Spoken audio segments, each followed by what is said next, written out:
I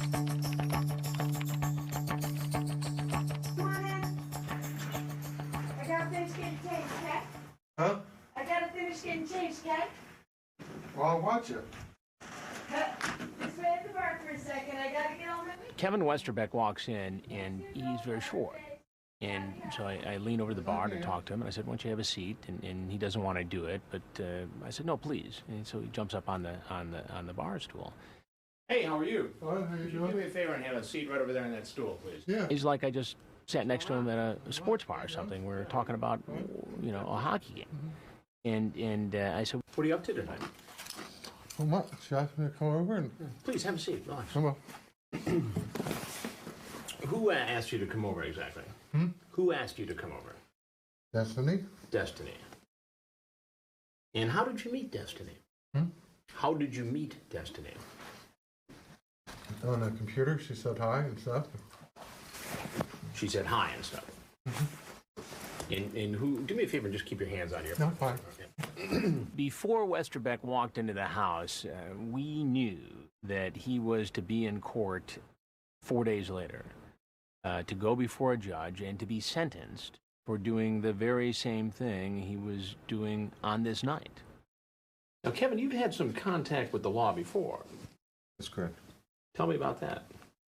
This child, it was a child, I forget what it is.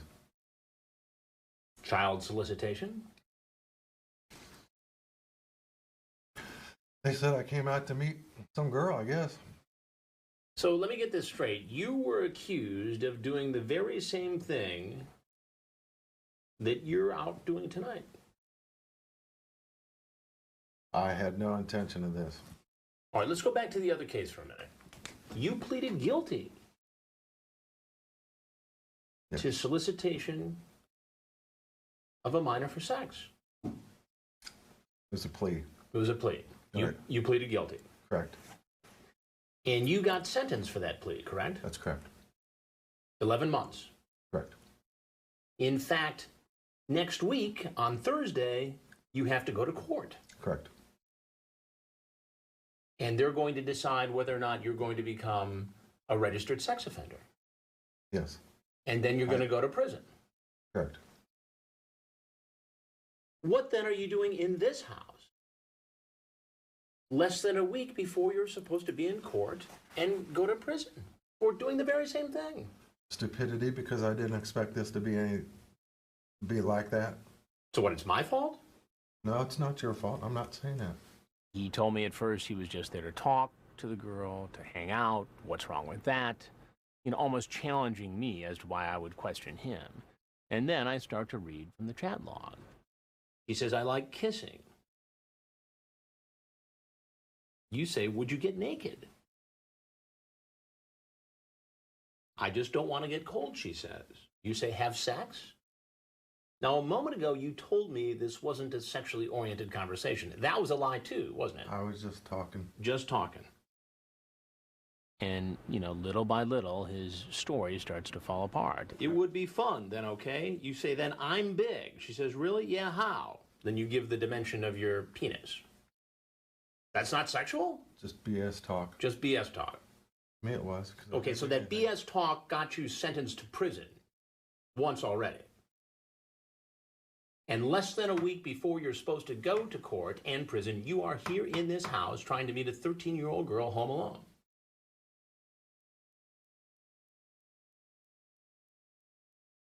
I'm stupid. I'm weak. It's just this. I have no intentions of having sex with her. How can you say that? That's what it says, but I didn't. Why should I believe that? Because I'm telling you the truth. You didn't tell me the truth when you answered the first 6 questions I asked. You lied then.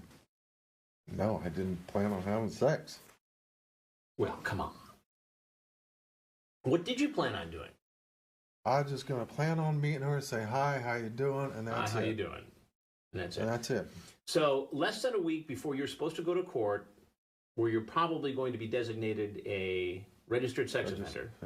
Yes. And then you're going to go to prison That's correct. for 11 months. That's correct. After pleading guilty to solicitation of a child for sex, you just figured, oh, I'm just going to pop in and have a nice little conversation with a 13-year-old girl. That's your story? That is my story, sir. It never fails during one of these investigations that 2 or 3 guys show up at the same time, and of course that was the case with Kevin Westerbeck. They're whispering to me that, you know, there's another potential predator about to walk in. I was just finishing with Kevin Westerbeck, but I didn't want to rush through it because it was an important interview. So I finished just in time.